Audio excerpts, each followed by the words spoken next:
Yes, we are live. I think it's right on. I think we nailed it. I think it's right at 7, right? Yeah, 7:01. 1 minute. Tonight we're going to talk about the 3800 some more, the 9, and then I'm also taking apart a 5.7 liter head. But on the cylinder heads, I've been on the phone with my buddy Andy about porting the heads. So we've been going over some of the things, and what I've been doing is taking measurements. So what we've done is, what we're trying to figure out is a couple of things. On a ported head, we want to look at a couple of things. You want to look at the valve sizes. We want to look at the stock valve sizes versus what valve size can be there. And there's obviously a limit. This is like a 1/800 or 1/830, depending on whether it's an early or late head. But we can't just go up to a 202 or a 205 or 208 because there's just not enough real estate. It's not going to fit. So we got to figure out what valve size we can put in there, both the intake and the exhaust. Because again, if you go up big on the intake, you don't want it to hit the exhaust.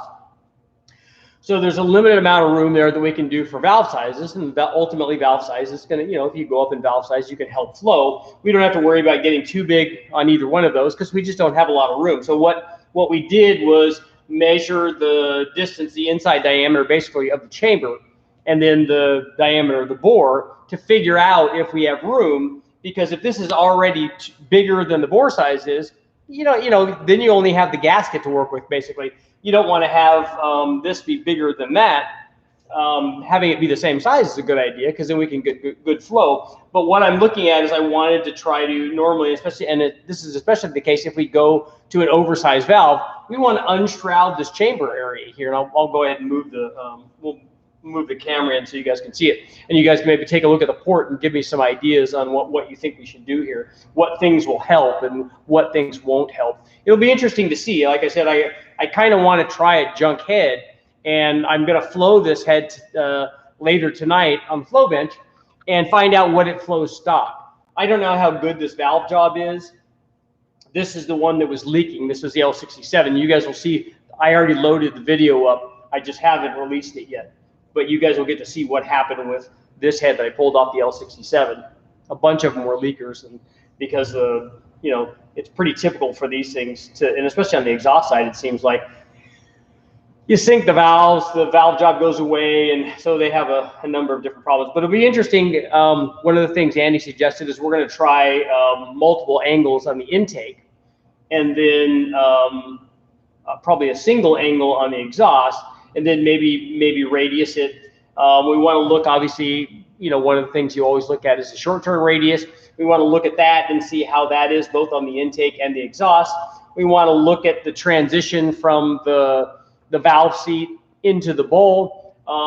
Naturally, we talked last night about gasket matching, so you've got to look at what the port size is. And I have to admit that even almost everybody that I talk to about porting, that's one of the things that they want. Well, can you get me an intake gasket so we can, I don't know if it's to figure out what they want to do or to actually gasket match it to that gasket so that both the head and the intake manifold that we'd be using would be gasket matched. Now, I haven't measured the port on the intake manifold to see how that compares to the head. That'll be interesting to see. Naturally, we will, if we do head porting, we'll want to do some kind of upgrade on whatever intake manifold we do also. If it's a long runner deal, especially if it's aluminum, extrude honing is a good idea. If it's plastic, we can port a lot of that ourselves, because you don't want to just do the head and then have the intake be super restrictive. It's going to be a little bit just because of the runner length by design, but I'm hoping that I've seen numbers out there. If you guys know, I've seen numbers out there on these V6 heads, and ported ones seem to be in the like 225 to 235 kind of range. We're not going to have a camshaft that goes to 600 lift. It'll definitely be less than that. It'll probably be more like 550, 560 or something like that. I measured the retainer to seal clearance. Even from the factory, we have 600 lift to play with on the factory retainer to seal. We could obviously cut that guide down and improve that if we wanted to, and we may look at doing that just to be safe. We're naturally going to change the springs. On the heads that I have on the motor right now, I was able to put the the L32 heads on the L67. I got that motor all back together, and that's part of the video that I posted. But on those heads, we upgraded, and one of the typical upgrades for the supercharged community is just to put a set of factory LS springs on. That's what we did. We put LS3 springs on it. Ideally, originally wanted to put 26 918s, but when I requested the springs from the guys at Comp, I transposed the last two numbers, and so I didn't get 26 918s. I got 26 981s, and that's a completely different spring and not at all useful for what we were trying to do. So I need to exchange those and get the right springs, because I'd like a little bit more spring rate. One of the interesting things I saw, and I wish I would have taken pictures or even a short video of it, is the intake valves. There was a pattern on the seat, but more on the valve, almost like a wavy pattern going around the valve.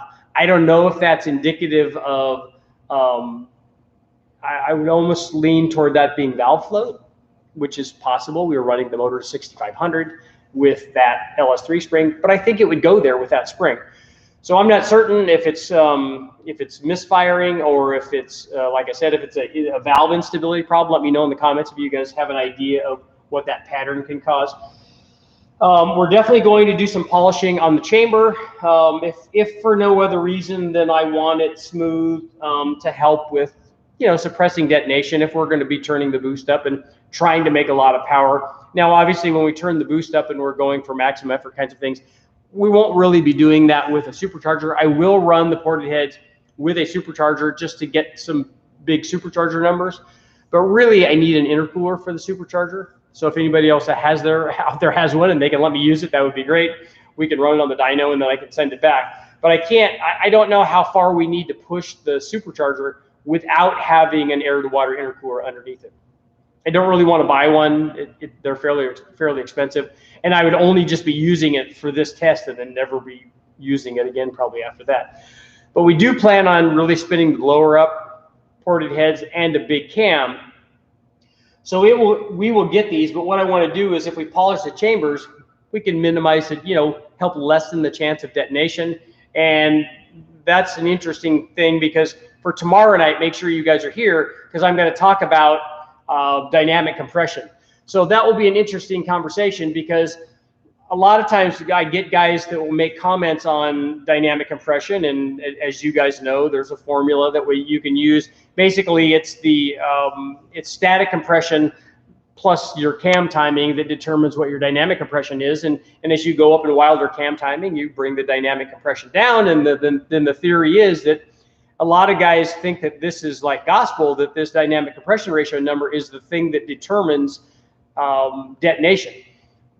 But I've got a whole discussion on that, and we're going to talk about that because we made some cool changes on the 3800 while we were testing, and we can go over that. And then the other things that are also included in that mix. So that will be a good thing. So make sure you guys are all here tomorrow for that.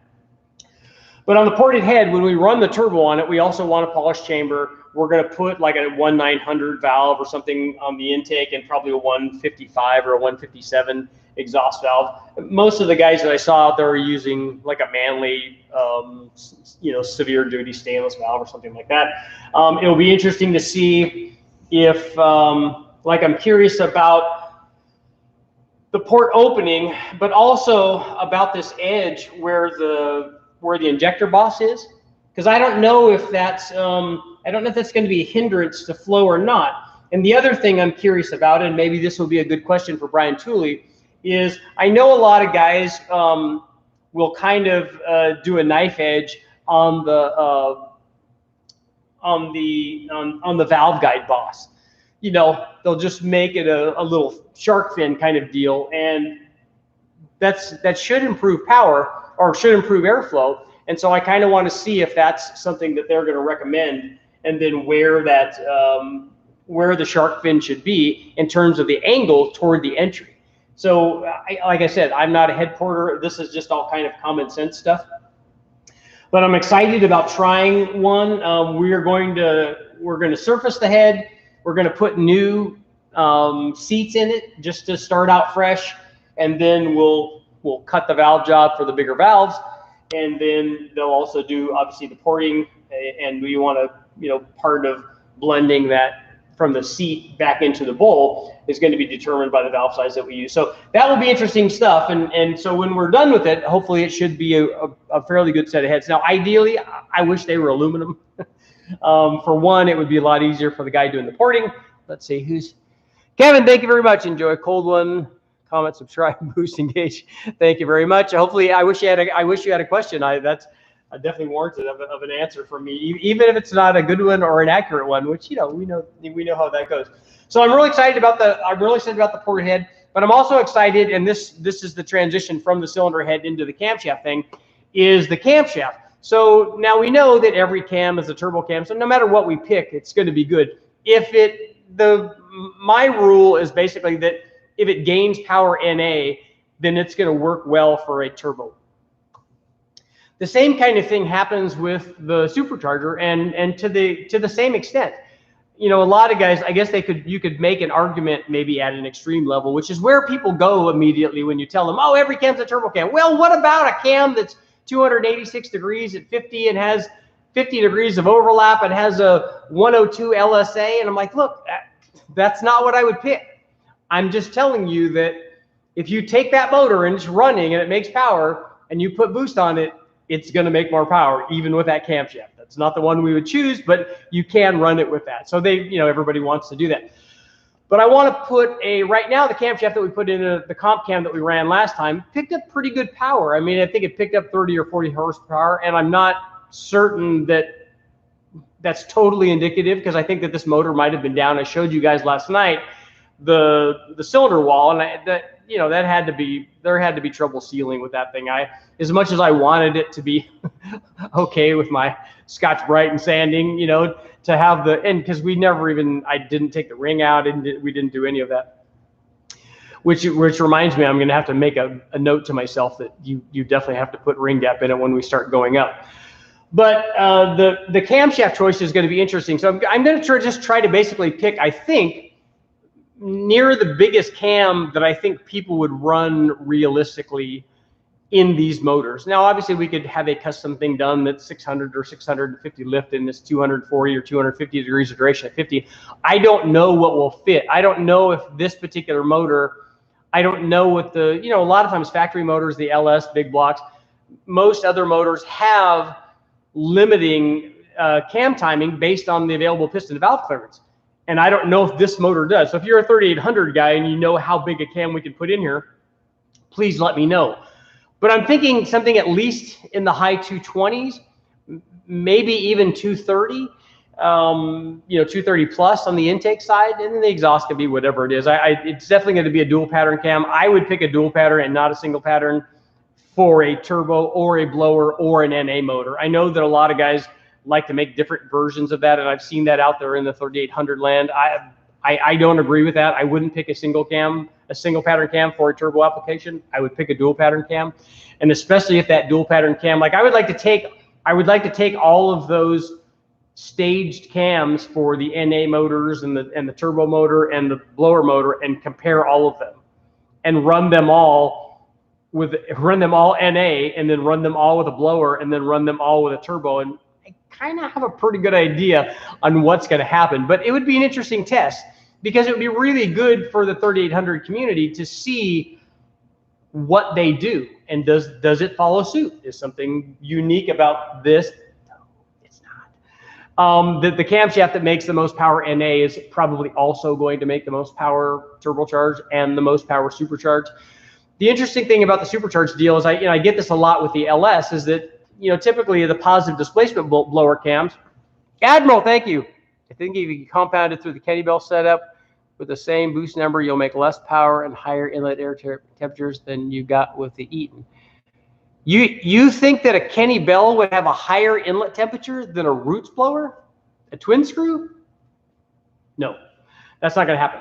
A twin screw is a lot more efficient than a Roots blower, especially these early, like a TVS is going to be better because it's a twisted lobe and it's going to be more leaning more toward the twin screw.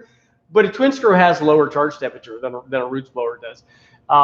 So it depends on how fast you're spinning it and what the boost level was on the blower versus what you're compounding. But generally speaking, if you look at every test ever run by the Society of Automotive Engineers and guys that really do it, the twin screw is a more efficient blower. So now I got lost in my camshaft talk. Oh, on the LS stuff, we were talking about, a lot of times we're talking about positive displacement blower cams because the LS9 cam always comes up, or any of the positive displacement blower cams that Texas Speed or Cam Motion or Brian Tooley or any of these guys offer. They typically are wider, wider LSAs, and they tend to sacrifice power down low. And you can do that. And the benefit for that, and it might be a benefit for the supercharged stuff on the 3800 as well, because they all work the same, is that it might help minimize detonation.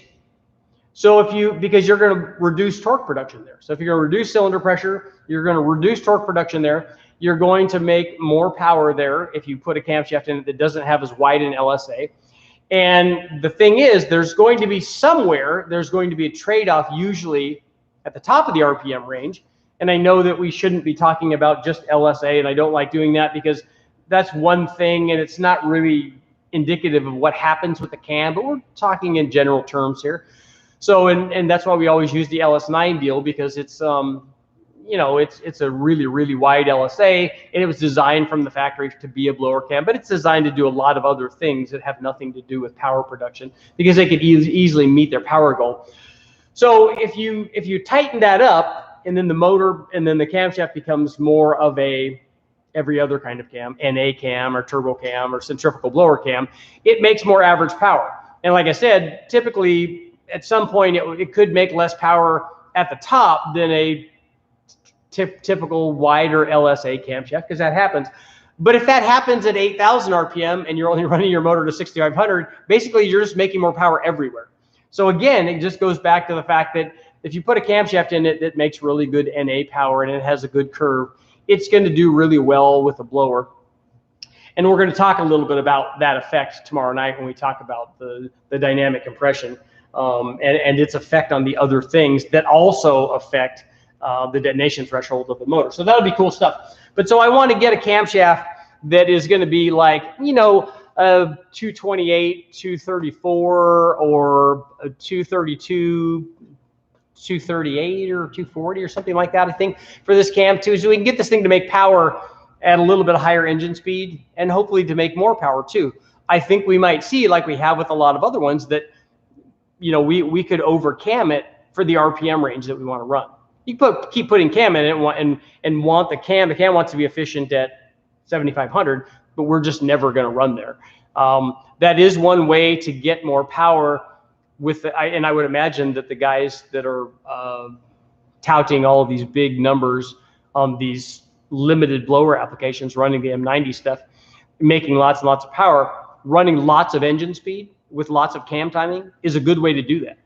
Because the more RPM you run, the more boost you're going to run, and it could keep making power. I know that these blowers get inefficient when you're spinning them at 20,000 RPM because it's a roost blower and it doesn't really like to be there. The good thing though is if you have lots of cam timing and your NA motor is making lots of power, then you're going to reduce the boost level, which the blower will like that and the charge temperature will like that. So lots of cool stuff. Now obviously we're going to do this, and we're going to do this regardless of what's going on with these motors, because we'll always put something together that will utilize it. So I've got the L67 together, and I'm hoping that it's a runner. I know nothing about the bottom end of the motor because I never even took the oil pan off. I am going to put good oil in it and a new oil filter because it at least deserves that. The cylinder walls on the L67 all looked good. The motor spins around very nicely. All the things go up and down and do what they're supposed to. The heads went on without any hitch. We made sure to put the head gaskets on correctly, which is very important. And I went through the process of trying to figure out a way that I could just do the blower swap, because I want to compare the Gen 5 blower to the I think it's a Gen 3 blower. So we want to compare the L67 setup to the L32 setup. We just want to do a direct swap. It'd be really nice if I could just swap the blower, because the blowers bolt onto either manifold.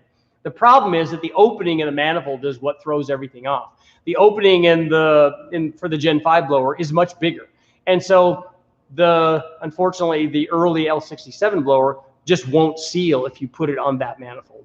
So I tried to figure out some way of combining gaskets and putting a brace in there, and just trying to overthink it, and then realizing, hey, just change the intake manifold. It's really not that hard to do. Once you have the blower off, access to all the manifold stuff is really, really easy.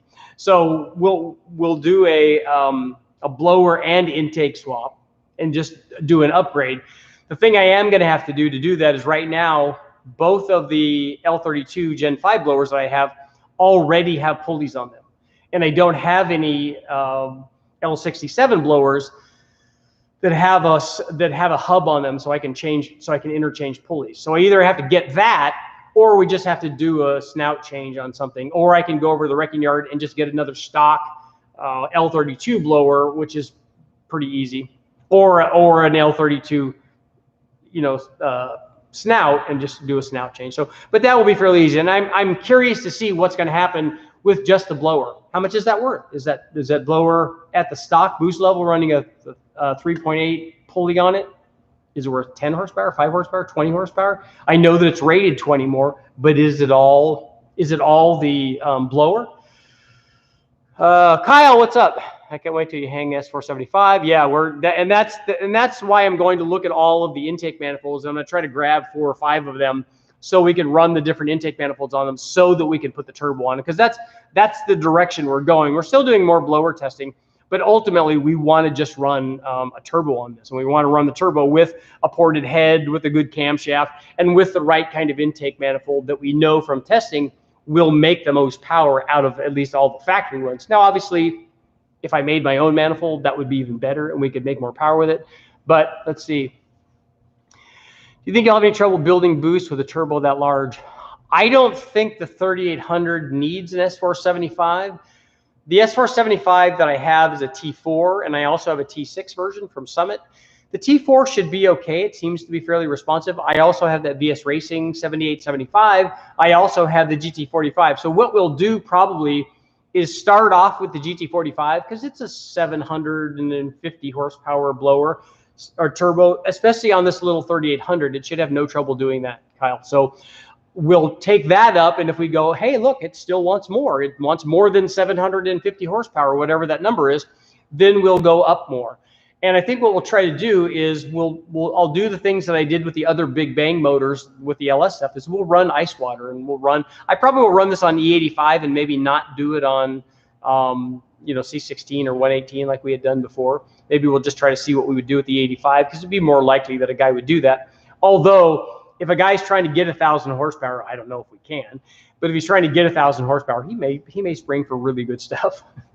I don't even have head studs for it yet, so obviously we'll have to do that as well. And the other thing I need to do that I don't have yet is I've just been running these Felpro kind of factory replacement gaskets, and I definitely need to get a Cometic gasket. The nice thing about I'm sure the Cometic gasket, and I'm assume like the other stuff that they're available in different thicknesses for the 3800, but this Felpro gasket, even compressed, is really thick. Like the one that we have that I took off there measures 65 thousandths. So it's pretty thick. So we can gain some static compression, which is good. And we talked about last night, the other thing I want to do is go get an NA motor. And that brings me to my question for you guys. If there are any 3800 guys out there, let me know, because I'm curious to see if I was looking at the power outputs of the Series 3 motors. And I think that the NA motor was like 205 horsepower, and then the supercharged one was 260.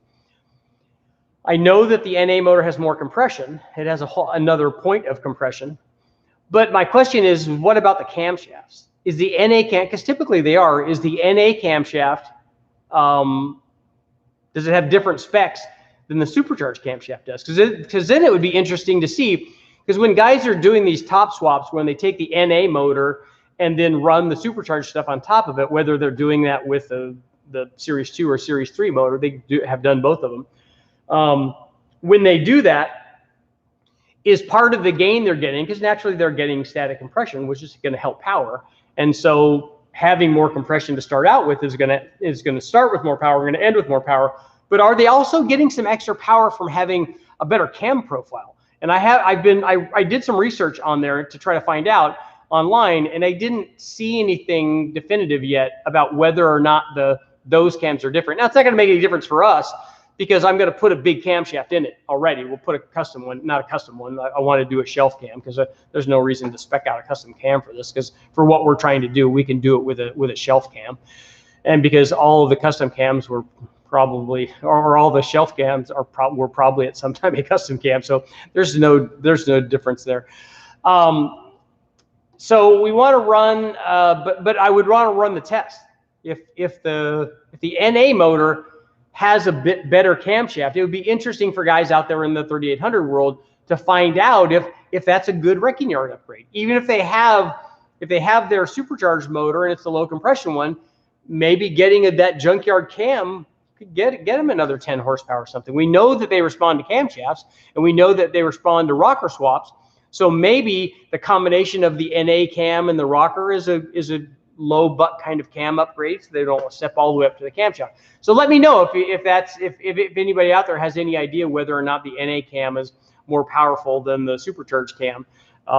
Typically, when the OEMs do that, although if you look at the LS, the supercharged cam that they ran in the LS9 is the most powerful cam. And I know somebody's going to come back with the LS7 deal, but when I tested them, they made the same power, run with the same rocker ratio, because the LS7 obviously benefits from having a 1/8 rocker on that application. And I ran them all with 1/7s. We tried to run 1/8s on it, but ran into valve float when we put because you put an aftermarket rocker on there. You can't put an LS7 rocker on the cathedral port head that we ran it on. So we put an aftermarket rocker there, and they're heavy, and we ran into valve float. It did seem to indicate that there was going to be more power, but again, we did a rocker swap and not just a ratio swap. So, but the LS9 and the LS7 cam with the same rocker seemed to make the same power. And it's not surprising given the specs are almost identical, and that GM used the most powerful factory camshaft in their supercharged version. So maybe they did this on the 3800 too, who knows? So we got good stuff. So let's see what kind of questions you guys got. Maybe you guys have some answers for me. Turbo Monza, use the NA head. So why are the NA heads better? Is that because, are the NA heads flow better because they don't have the injector boss in them?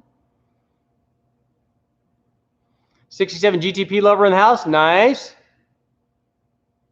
You need the metal intake from Australia. They're completely different. I agree. Putting Cobra rods and forged pistons in my 2V short block. Oh, that reminds me. Does anybody out there have a Vortex supercharged 2-valve or 4-valve motor that has a reverse rotation blower on it? I have a used blower, and I think that it's a T trim or a TI trim, so it will support a lot of power, but it is reverse rotation. So if you have something and you want to upgrade your blower, I think some of the Corvette stuff was also reverse rotation. So if you have something and you're looking to get a blower upgrade, you have an S trim or something like that, let me know, and I'll put my email address down here. You can send me an email.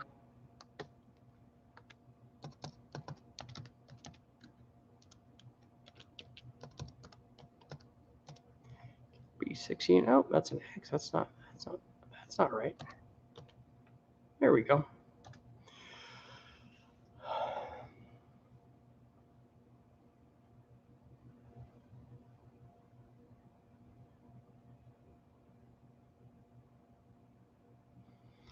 So why do you put LS rocker? Is the LS rocker a different ratio than the 3800 rocker?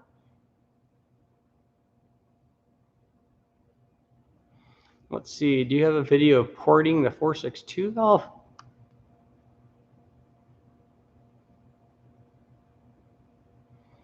Yeah, Biggie, I did a test on the ported heads, and I got them from Total Engine Airflow, and I don't know if we did.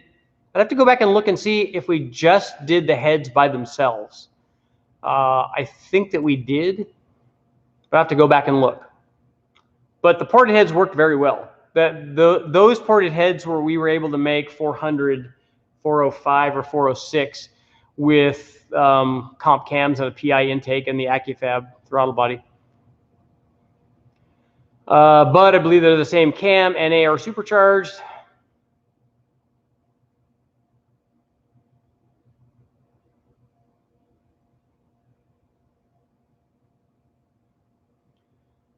Slow Fiero, same casting for both heads. The casting's different for the NA head and for the supercharged head because one of them has injector bungs and the other one, the NA motor, has the injectors in the intake manifold. So it doesn't have the injector bungs, but maybe the rest of the casting is the same. They just left that out.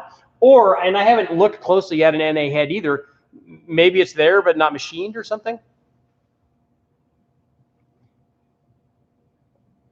Okay, Bud, so it doesn't have the injector boss. That's why. I have not picked up the 4200 yet from the machine shop.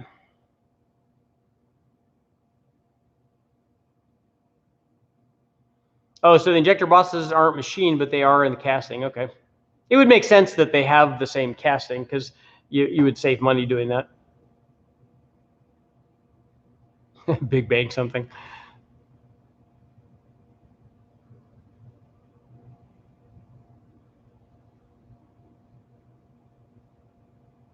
Turbo Monza, so you did a 98 LTZ? So a 98 would be a Series 2 motor, right? I don't know, Mackenzie, I don't know what they flow stock yet. I'm going to try to flow them tonight. From looking up on the internet, 225 to 235 seems to be numbers for ported heads.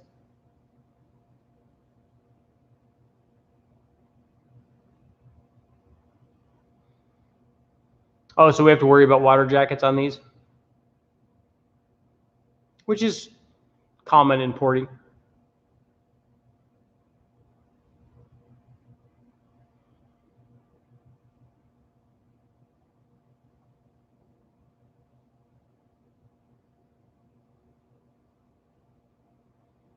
$3,800 in a Vega. It's pretty hard to find Vegas anymore. Maybe one of these in a Chevette would be good.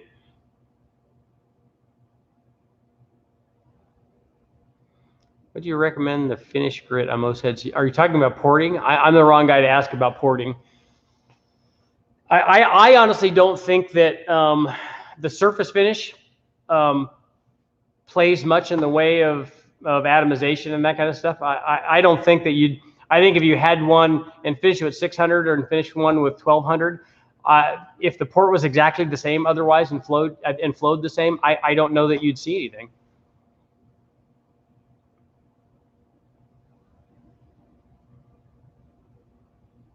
Yeah, Chevettes are hard to find too. Yeah, 4200, it flows a lot better. Good 4-valve head.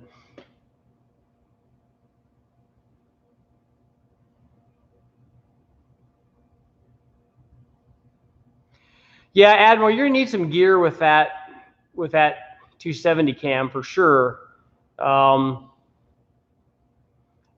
I'm thinking that the stall is going to be, I'm thinking like 3,000 maybe.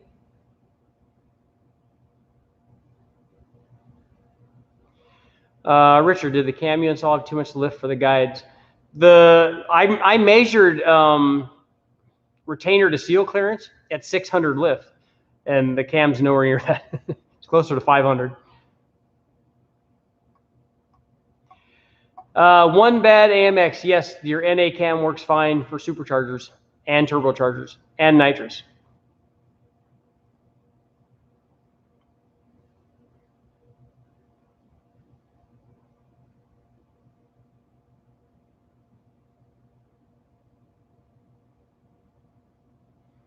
A Sunbird with a 427? It's a pretty sporty little Sunbird.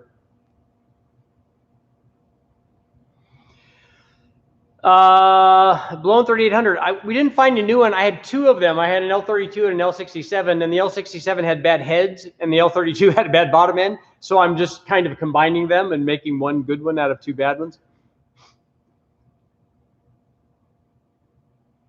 Yeah, Admiral, I think that that's really close. I know a Chevette is it.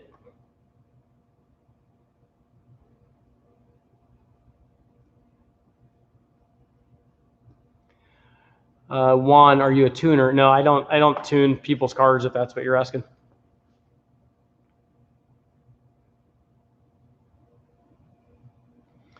Do you ever have a scanner to check Knock retarded when doing dyno runs. We don't ever run the factory ECU, and that we don't have knock sensors hooked up on the aftermarket stuff they run, whether it's a Holly or a Fast or the Mega Squirt.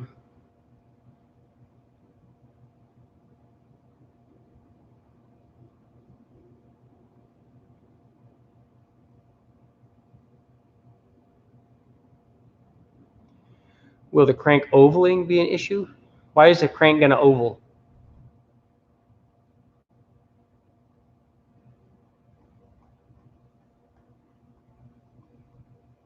Yeah, Admiral Boost will solve. Excuse me.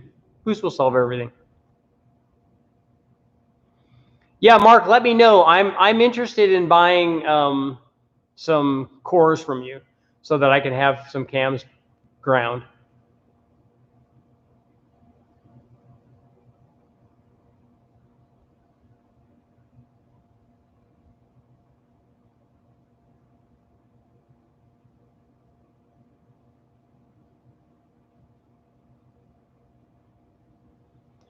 Juan, I do all the tuning on the motors that I run on the dyno, unless it's something that I've never done before. And by that, I mean a management system that I haven't done before.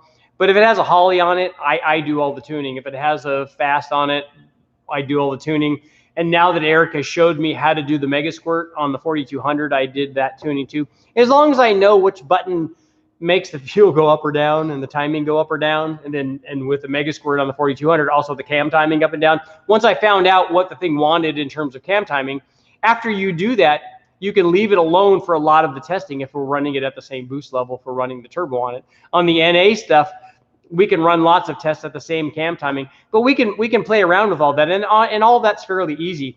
But on every combination that I run, whatever we're testing, if we're testing the stock camshaft, that's as much power as the motor can make with that stock cam. We know that because we start adding timing until it doesn't make any more power, and then we lean it out until it doesn't make any more power, and then that's all that you can do.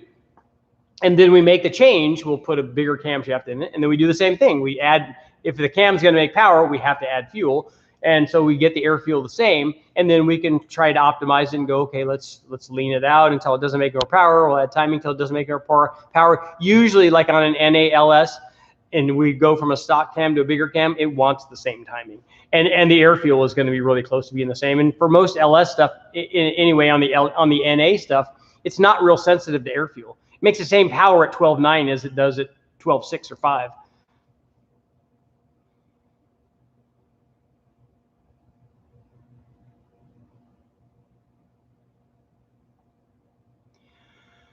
Scott, you want to put two turbos, twin turbo 3800 on your 70 Skylark. Very cool car.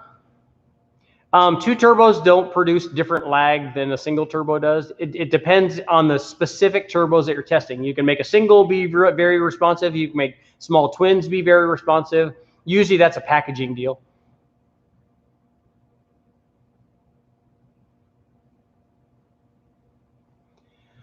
Admiral, we ran 46s on a lot of the 2-valve stuff that we did.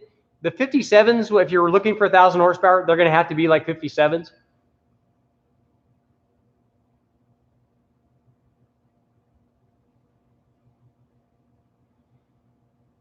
Made 580 on a Mustang dyno with stock headed, stock bottom end, L32 engine, stage 1 cam, double roller, 150-pound springs. That must be a lot of boost then, right?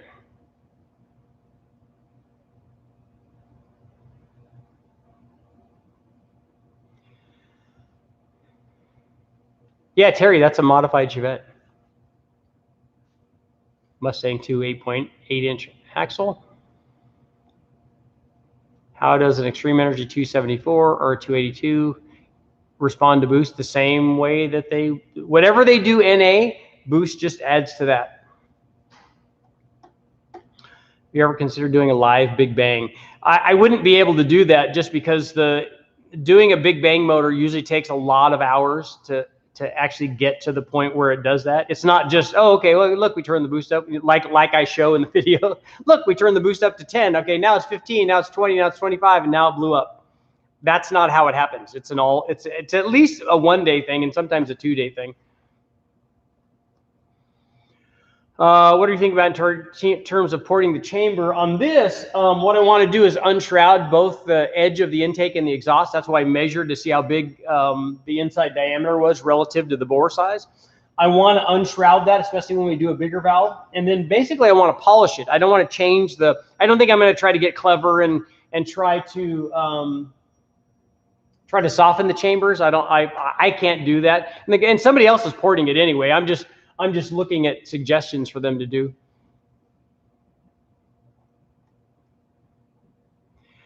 Wheelbase media, I have done some stuff with that twin dual cam motor. Back in the day, we did extrude hone porting on the upper and lower intake manifold. We put a bigger throttle body on it. We made headers for it and an exhaust. I didn't do any cams. I'm trying to think what else we did. I think we may have ported the heads too. Yes, a 3800 in an Opel GT would be good.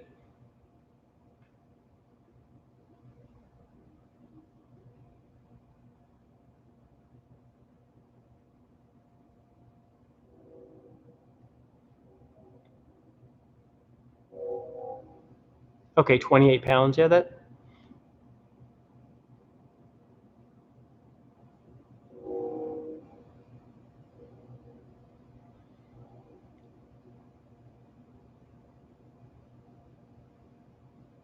Two valve is only good for 450 horsepower stock. Yeah.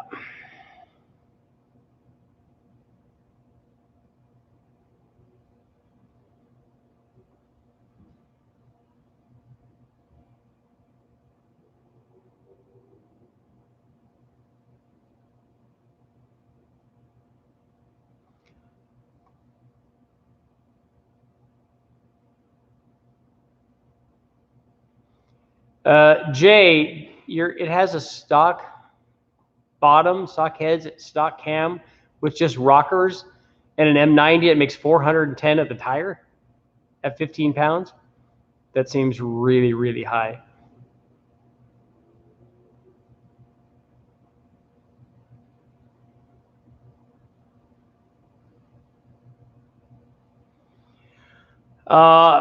Your engine master's question, why that we don't then go up in intake cam timing, I guess.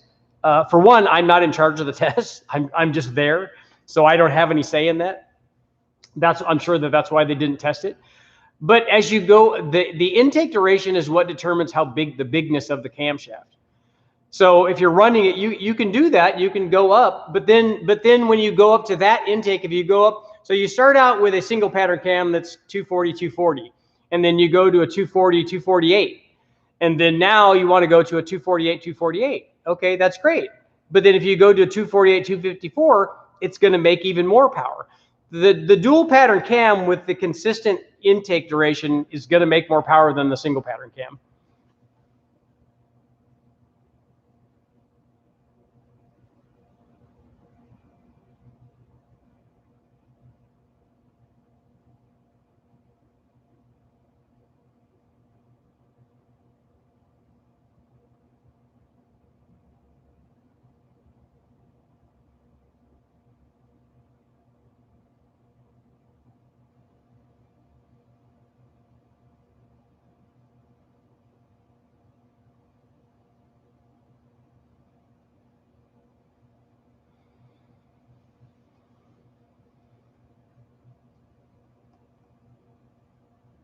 Oh, so ported heads and a cam and stock bottom end. Yeah, I don't think that the stock bottom end's probably not in the way of power production.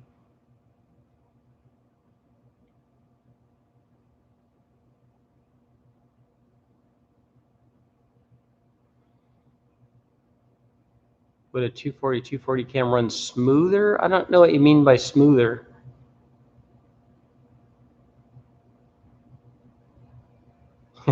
Casey, that's an easy way to do a live Big Bang, is just turn all the boost up on the first hit and break it right away.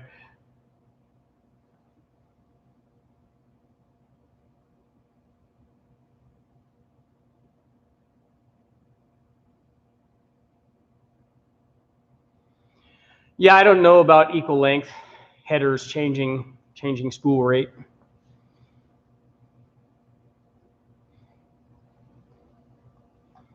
Because it all merges into the collector anyway, and then that merges into the hot side of the turbo. So there's a lot of merging going on.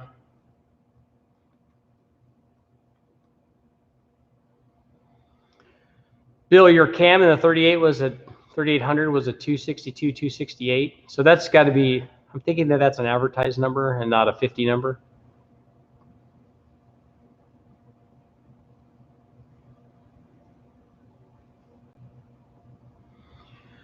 Well, and sometimes people tend to put more cam duration in to help bad exhaust flow is their theory, but I'm not sure that it doesn't, adding cam timing doesn't change the flow rate of the head. So it's like trying to do these 4-pattern cams to change what the intake does. It doesn't really do that. The intake is still going to do what the intake does because it exists in our world, in our physical universe. So the different runner lights are going to do different things. You can change the onset of the reflected wave by altering the cam timing and change it a little bit, but it still has to travel the same length up and back, and that's dictated by the physical runner length. So you can't make the intake manifold better with the camshaft. You might be able to change it a little bit, but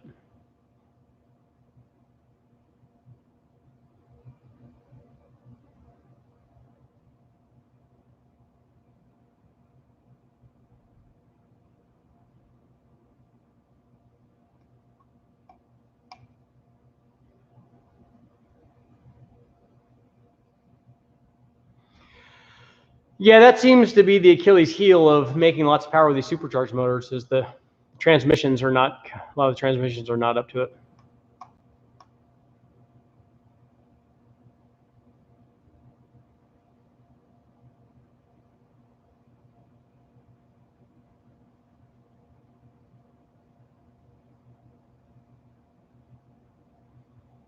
Please check the main bearings. Always seem to be a weak point when cranking up the power. So you think a stronger, like metallurgy main bearing is going to be better than what's there? Is that what the thing is? That the main bearing is not up to the strength of what it's doing? Usually that's an oil flow issue.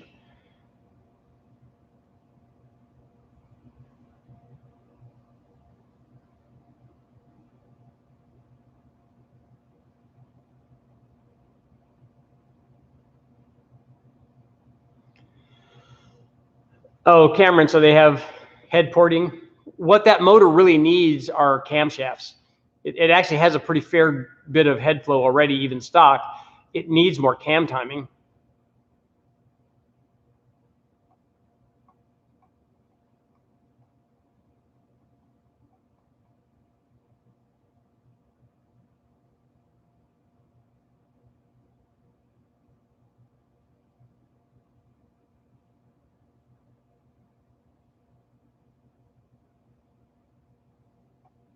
Yeah, Casey, I like those engine blow up deals that they do.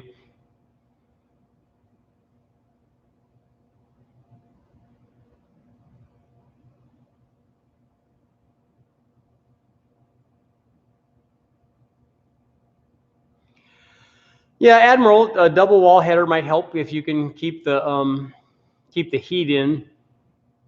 I think sizing is important also. Are you going to PRI? I don't know.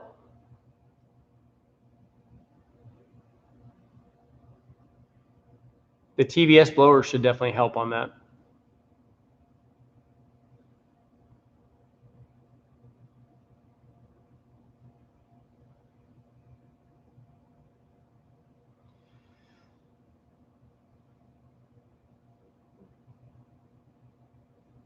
The surfaces crack, become oval shape. I'll have to look at that and see. I did not go to SEMA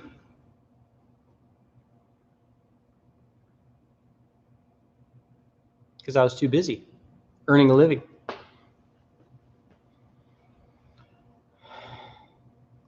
Revolution. Hey, Richard, I'm trying to build around a stock cam. Is it cost effective to try to up the compression from 9.8 to 11 to 1 and lighten the engine with custom pistons to squeeze more power to the wheels? So you're doing all of that, but you don't want to change the camshaft? What motor is this in?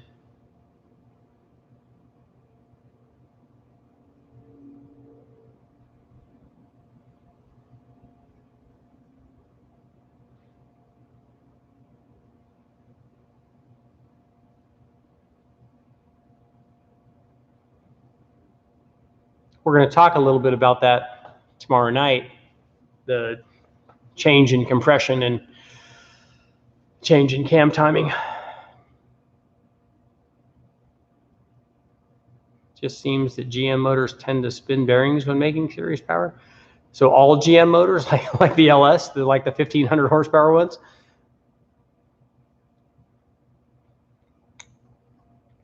CZP made 759 wheel horsepower on a stock L67 bottom end.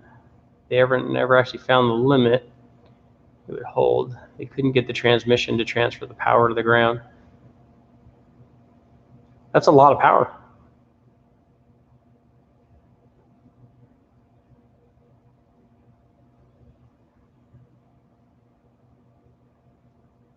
Juan, that cam will work fine. I don't know what it's going in or what the motor is or what the intention is, but if that's an LS, it's going to work fine.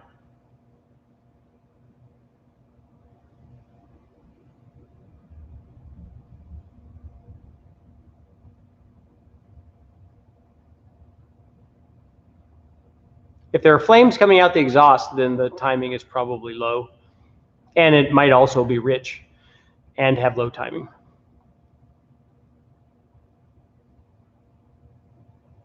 Have you heard of clamps for 3800 series motors? What are you trying to clamp?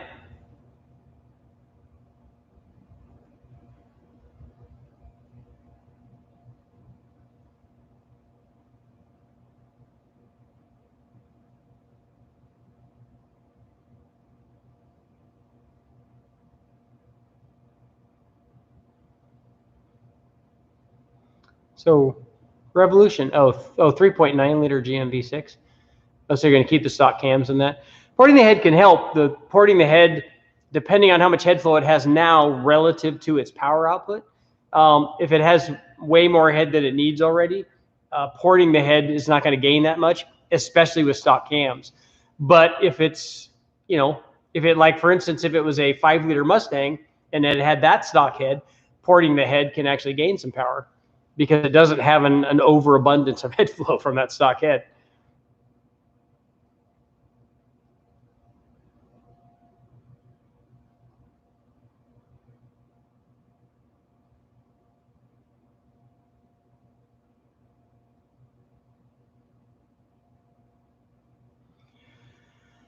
Yeah, Jay, the guy seemed to have, that's like a service item. It's like replacing the springs. You should replace the transmission.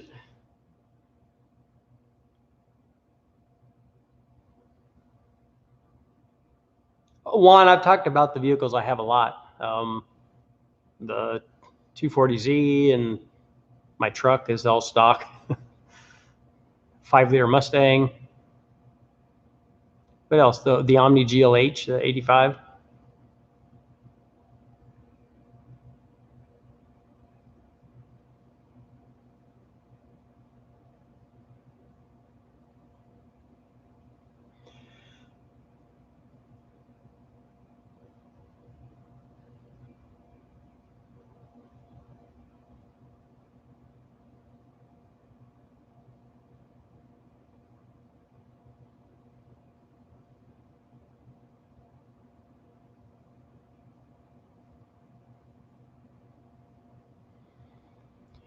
So Jay, there are sources for upgrading those transmissions.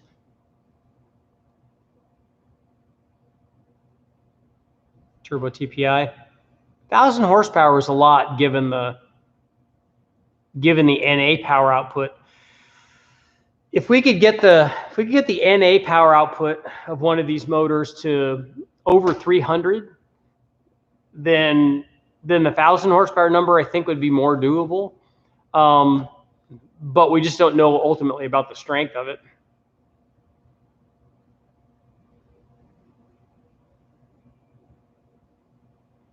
We're going to try to find another Sprint. My wife wouldn't even ride in that car.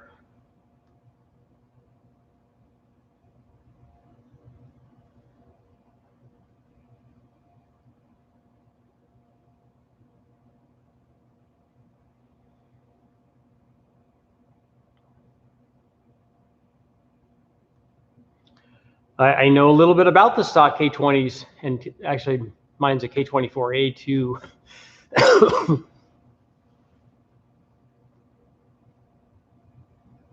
Having written a book on K-Series.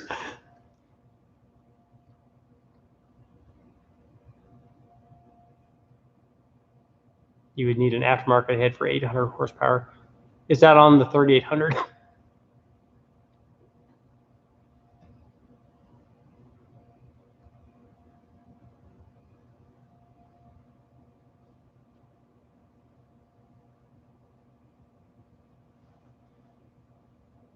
Have you spoken with the corn-fed boost guy about the 3800s? I have not.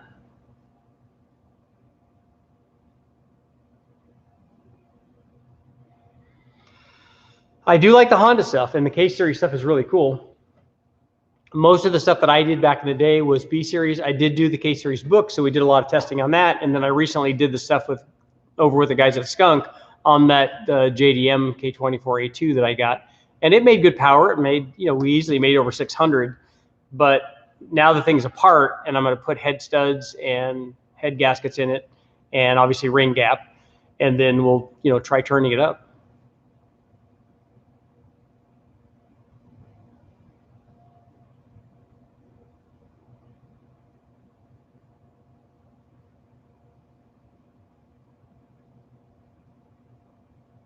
Yeah, I'll check out corn-fed boost.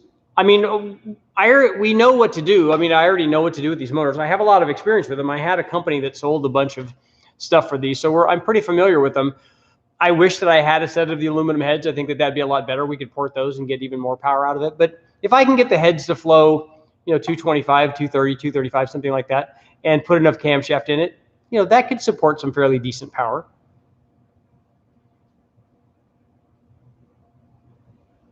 Yeah, J-Series Hondas would also be cool. What's your opinion on cams versus 1.9 rockers?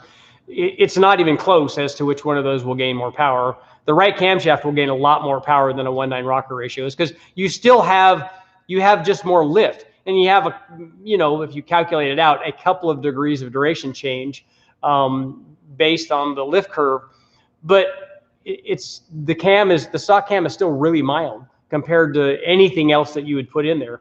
If you put something in there that has another 15 or 20 or 30 degrees of duration, it's going to make a lot more power. I think we picked up 40 with the 35 or 40 with the comp cam that we put in there, and I doubt you're going to get that from a 1.9 rocker swap.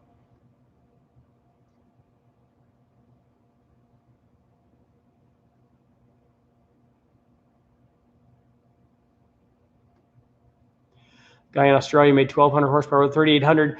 The problem with all of these big number things that they're usually dedicated race motors, and they're not stock bottom end stuff, which is what I'm interested in. I'm not interested in building a dedicated race 3,800. Nobody guys that watch the channel would want to see that, but it's just way too cost prohibitive. And I don't want a dedicated race 3,800 because I'm not going racing. If I was going racing and did a YouTube video on something that I was doing for another project because it was a race vehicle that we were putting in, and for some reason we chose that motor, that would be a cool thing.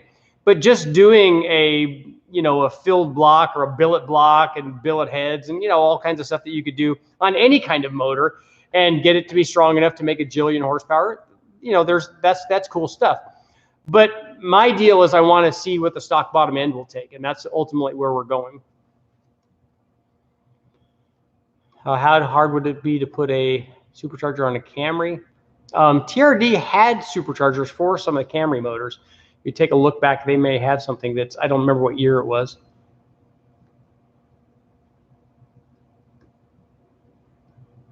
What type of thread sealant? We have Teflon stuff that I use on this 3,800.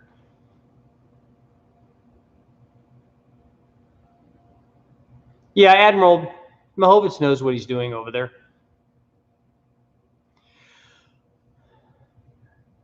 Jay, you're telling him to do both. You should be getting enough lift from the cam already. I don't know how this head, if the head continues to flow, and people think that rockers, just rockers in general, are a power thing, and you're getting it from the lift.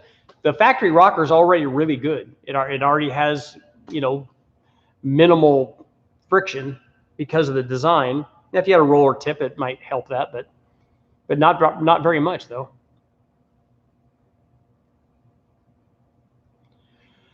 Eric, you know what size GT series? So are you talking about it like a real Garrett? It'd be pretty small compared to what's on the Chrysler, because the Chrysler doesn't flow a lot. Let's say that turbo is probably like a 300 horsepower turbo or a 350 horsepower turbo. I think I have a Garrett GT20 or a GT22. That's what I would look at.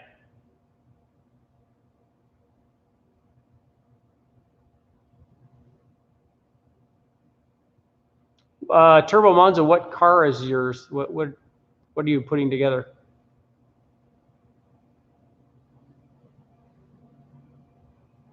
Mr. Miyagi.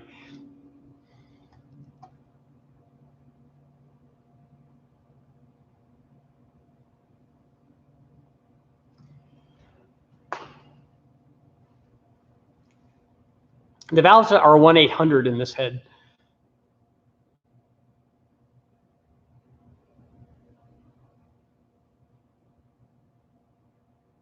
Yeah, the NMR guys make modular Ford stuff too.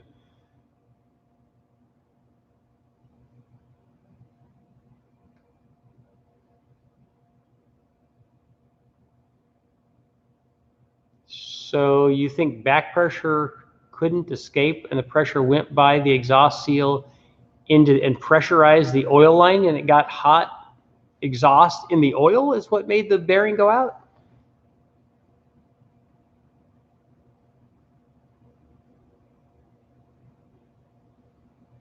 If the piston and crank were balanced, would there be a need for a balance shaft? Yes, it's not a balance. Like the crankshaft and the pistons, rod, and crank are already balanced on all of the motors. The balance shaft is to take out second order vibrations that are inherent in the pistons going up and down. It's another out of balance sequence. It's not the balance weight of the reciprocating assembly. What do you think about a 408? Is that 408 or 403? Either way. LS stroker, they work fine. I have videos up on lots of those. The V2 heads, the 230s work really well. We use those on a number of things, including all of the 6-liter LS intake testing that I did. Larry, I don't know about the stock bottom end. I mean, I'm hearing people throw out big numbers all over the place from the stock bottom end. Maybe they're really stout.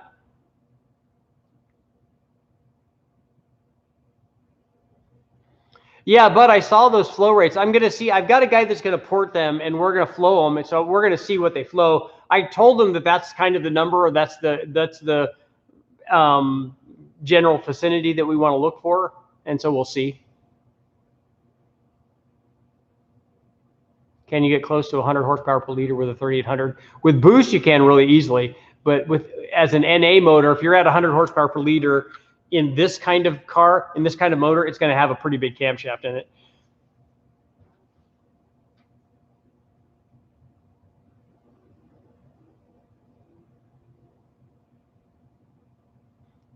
Braden, I was told that one of the factory intakes is a 2-piece deal, and you could take out some runner sections or something.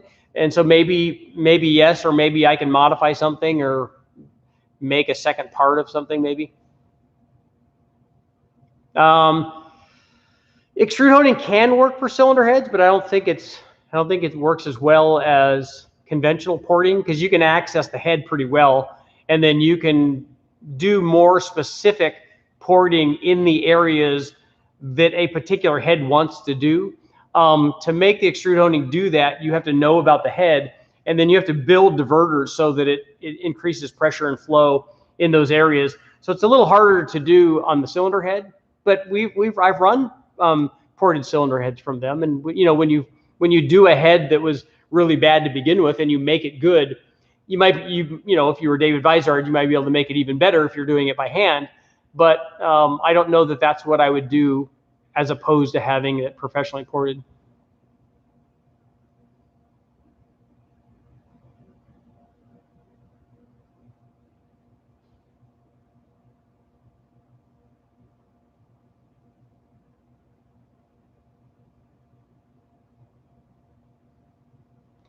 Talk with Kevin Yates Racing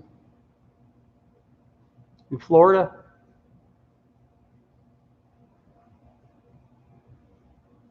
Yeah, priming at Admiral is a good idea.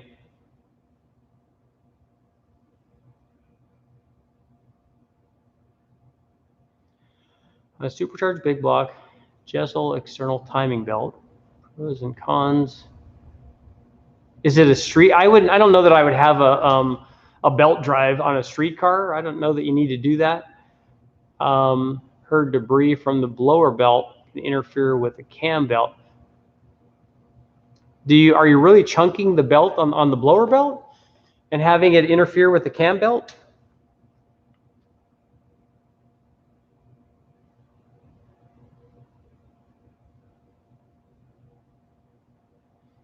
Charles, I didn't see that on the roadkill Mighty Car Mods guys.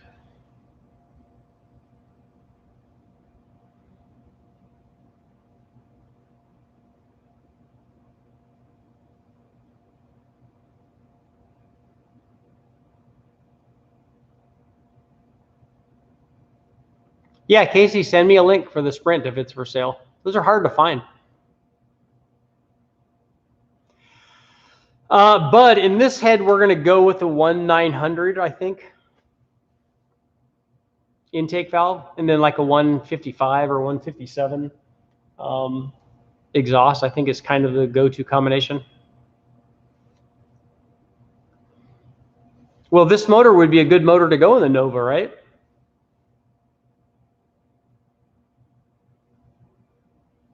What were the Grand National specs? Do you mean the power or the just compression, or what are you asking about?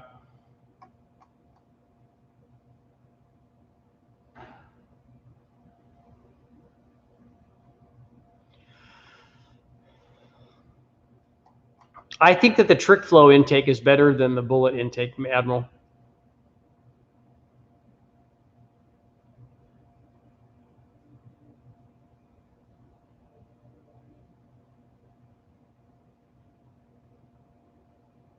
I do want to do something with Brandon. I think that would be cool.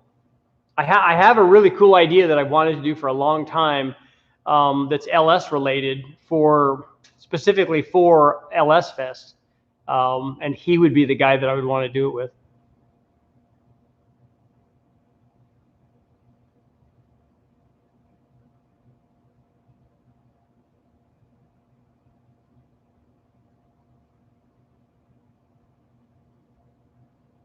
We're looking at a Pro Speed supercharger tank that holds a half gallon, would keep air out. Half gallon ice for track days. Yeah, if you can get ice water, if it's for the blower, that's a good idea.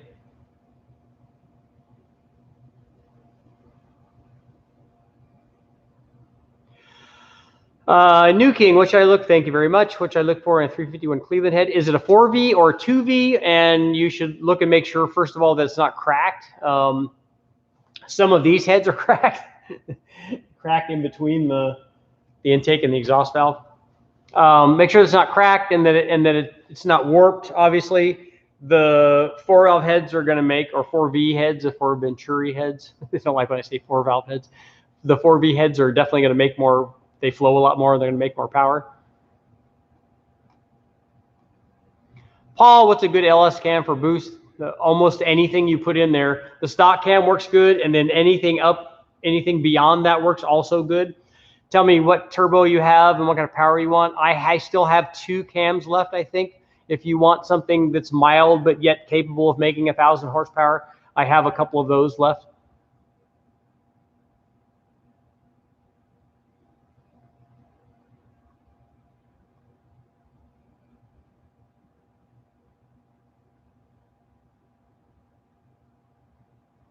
My first wife had a Sprint. Was it a turbo Sprint? Because we went 119 in the standing mile. So it's pretty fast. And like every racer, there was more left. We did end up going through the clutch in it.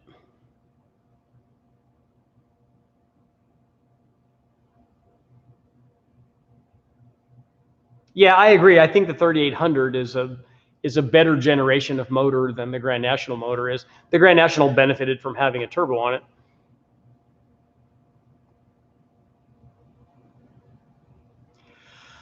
Right now, the 3800 that's together has LS3 valve springs. I'm getting a set of 26 918s. I was looking at the spring seats, and we could put a dual spring on it, I think. I just need to look and see what we have.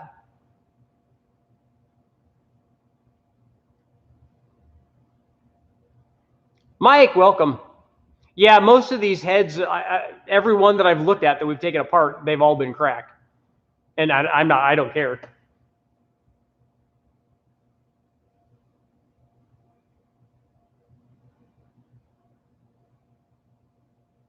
Oh, so it was an NA Sprint. Yeah, that's not going to be very sporty. The turbo one was definitely a lot better. Because the NA 3-cylinder is the Geo Metro motor. And although I do have a soft spot for the Metro XFI too, the high fuel deal. I really like those, and I would like to have one of those. A 5.3 and a Grand Marquis will work very well. What other LS parts are interchangeable? Almost everything.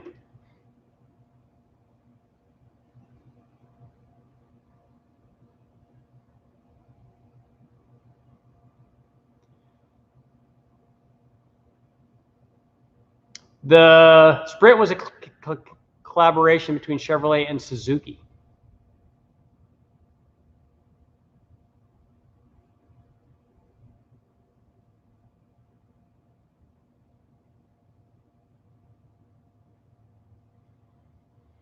And that Sprint motor was actually ahead of its time. I mean, it was turbocharged, it was intercooled, it was port injected. It had all kinds of cool things. Do emissions legal performance cams. Whatever the cam does, whether it's emissions legal or not, there are a lot of emissions legal cams that add good power. And they're going to add power, and then if you add boost to that, it works. Do I need a boost controller? Only if you want to change the boost. If you want to have the reference line going directly to the wastegate and have it just be whatever the spring does, the spring and attending back pressure, and have it do that, that works fine. You just drive around on, let's say if you have your spring set for 7 pounds, you drive around on 7 pounds all the time. If you want to be able to adjust that and go up, then a controller is needed. What parts are interchangeable for the 3800? I don't know what you mean. The Series 2 and Series 3 stuff, all of the stuff bolts on. We can put the intake manifold on, put the heads on, change camshafts.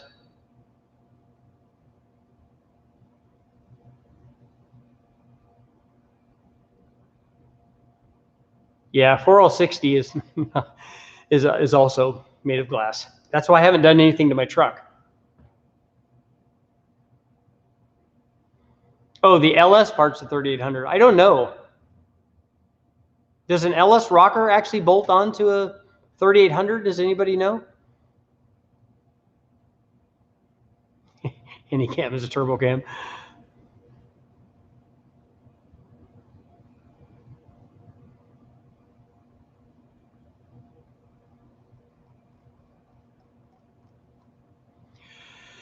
And you don't need a boost controller if you take the reference line and put it to the top of the wastegate. That solves all your boost problems.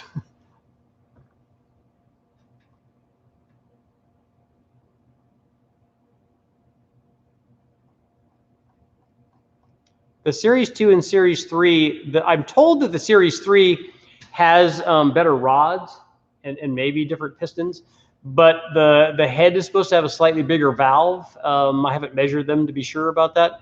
But the big thing is the blower. The Gen 5 blower on the Series 3 stuff is a lot better. And the intake manifold is different also, as I talked about earlier, because the opening in the manifold has to work with the discharge side of the blower.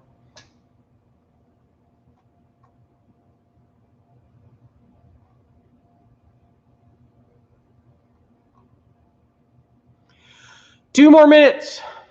Official 2-minute call.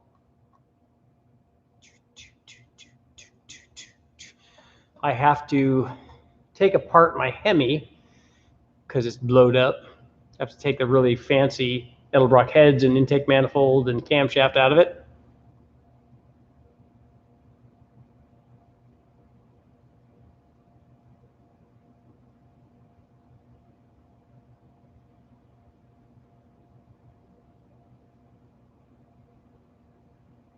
Where's the 500 at? The Cadillac, I mean? It's over in my storage.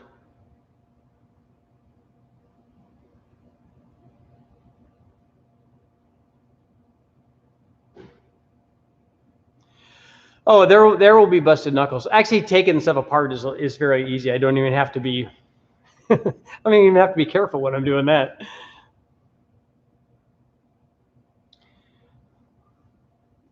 I don't have a Nissan K24, although I like those. They're kind of cool, especially with boost.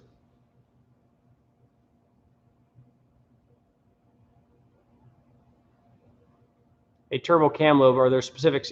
Don't worry about that. Just pick the camshaft to do what you want it to do NA, and then add boost to that.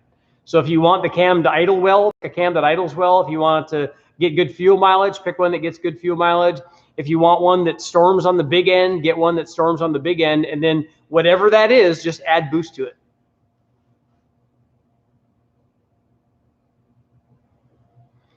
You can put LS7 springs.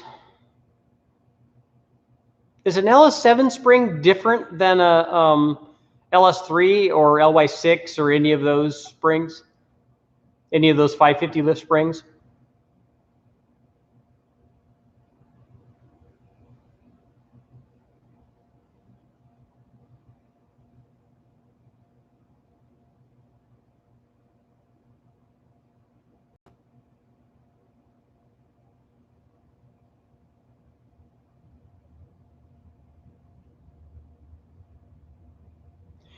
Yeah, I don't have a lot of experience with stock LS7s because I don't remember running any.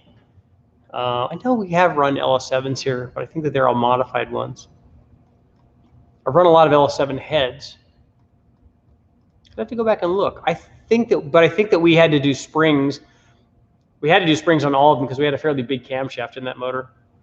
And it was a 495-inch stroker that we ran all those LS7 heads on because they flow so much that you need a motor, like we were doing an NA motor. You need an NA motor that's going to make 800 horsepower because all of those heads flow enough to do that.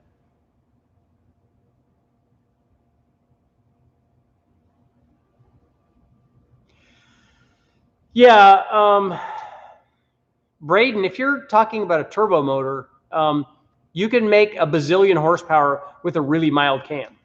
So you just turn the boost up. And if you have a ProFlow XT, then it's a fairly short runner intake and it will add power at the top. It will tend to shift power up higher.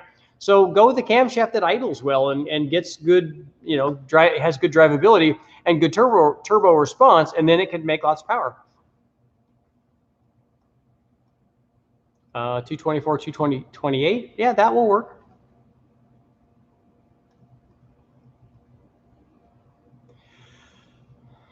Yeah, Tyler, I actually would like to send these heads to Eric. So Eric, if you watch this and you're listening, I would like to have him do a set because I would like to collaborate on something with him. And I think he asked me about an intake manifold test, and I didn't have a motor to do it with. I need to get back with him and find out what that test is because maybe we can borrow a motor for one of these motors that are laying around here.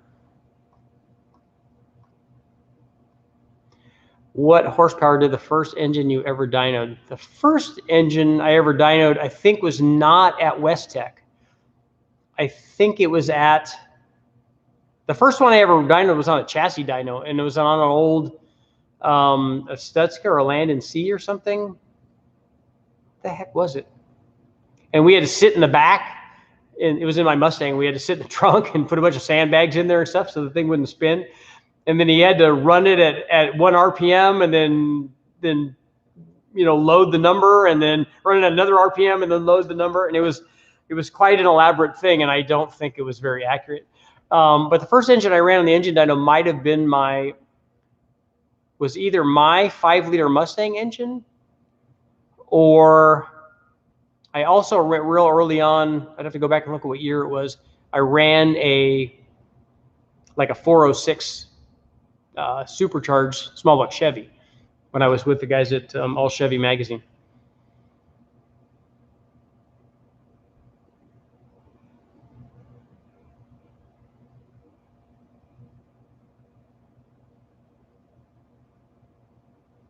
What do you guys dress up the rollers with on the chassis dyno? Why do we have to dress them up? I don't think that they put spray adhesive on it. They tend to put the tires on the front side of the roller slightly and then strap it down.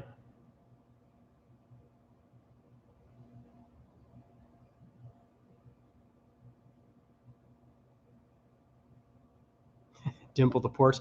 I saw that Eric did a dimple port test, and that's a very popular video of his, and I knew there would be because everybody wants to know about the golf ball treatment.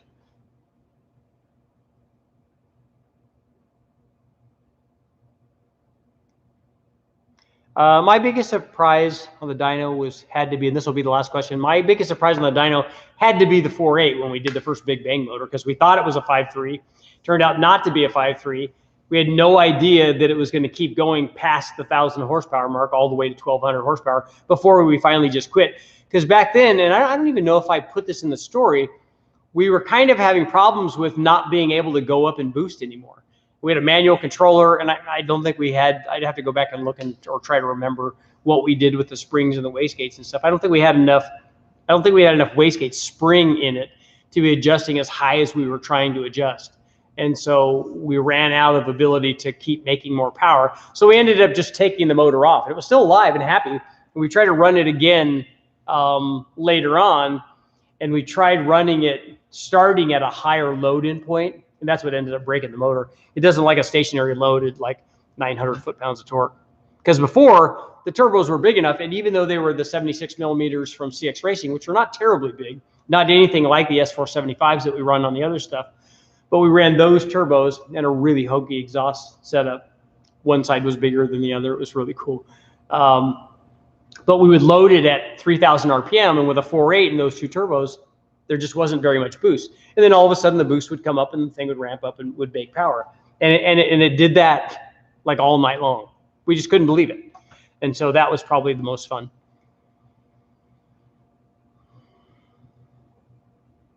I have not run that test, Admiral. Yeah, aquarium valves are what we call them. Yep. Do you do your own satellite wiring harnesses? Nope. We just use the Holley HP stuff.